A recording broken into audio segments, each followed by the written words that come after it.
You know, the fear of, well, what if you're making the wrong mistake as a father? I have zero guilt about that. Life's a risk. What these kids are going to get through the discipline of pursuing something, whether it's sports, whatever they're playing, the process of who they become is going to help them win in anything they do in their life. Pursuing a girl, pursuing dreams, pursuing sports, pursuing wealth, pursuing politics, pursuing military, that person they become in that process, they've learned so many different clues and hacks about life that they're going to have an edge over their competitors. There's this moment that hits you right in the gut as a parent. You wonder, am I making mistakes that my kids will pay for? It's like walking a tightrope blindfolded. But that clip we just watched, it really flips the script on parental fears. Let's dive into this. Patrick Bet-David brings up something really interesting. We hover over our kids, terrified they'll mess up. But he's saying, take a step back, let them choose. And it's not about being hands-off. It's about trusting the process of growth that comes from taking risks. Picture this, a child on the soccer field, deciding on their next move. In that split second, they're learning to trust their instincts to make decisions. Fast forward to adulthood. That same kid, now grown up, is facing life's curveballs. Thanks to those early days of making choices, whether they scored the goal or missed, they got this. Now let's circle back to discipline. Whether it's in sports, arts, or just sticking to homework, it's not so much about what the kids are doing, but who they're becoming while they do it. It's not that he hated the sport, he hated being bad at it, right? So now, when he plays soccer, you should see how he is. He goes on the field, he thinks he's Ronaldo. He's got the swagger of a guy that goes in, but now he doesn't like baseball. Because baseball, he's not hitting as well, because at his age, the kids don't throw a good pitch. So as a father and a mother's always going to feel bad about pressuring the kid and all this other stuff. It's father's job to have a backbone and say, hey, you're going to kind of go through this for a couple of years. A couple of years later, let's see what happens. But I guarantee you, if you get good at playing this game, you're going to want to play it more. And at 14 years old, if you being great and you still don't want to do it, respect. Let's move on. So I'm challenging him to stick to playing multiple sports till about 13, 14 years old. And then we're going to try to focus on two. And then at around 17, 18, he'll pick one and we'll see what happens.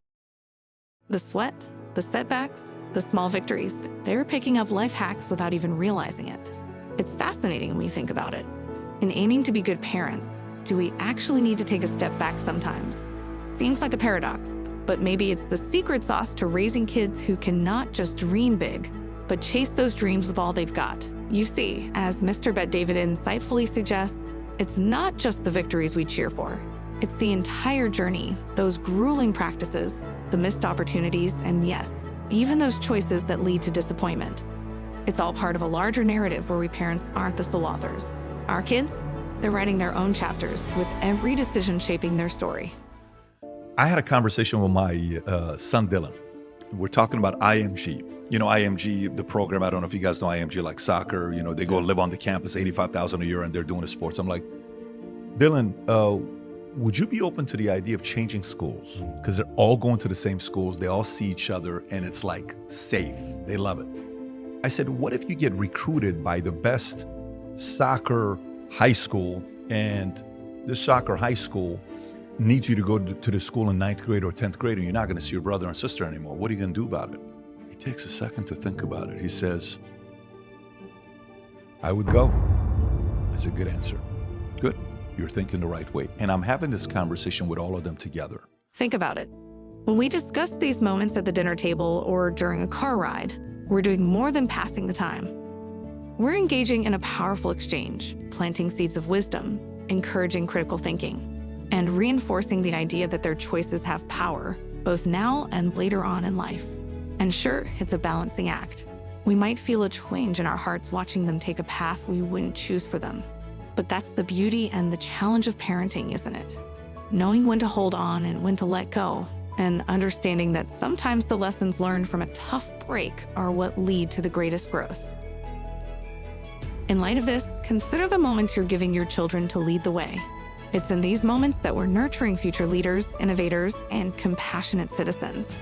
So when we step back and let them face the music, we're actually stepping into a role that's perhaps the most crucial one we have as parents.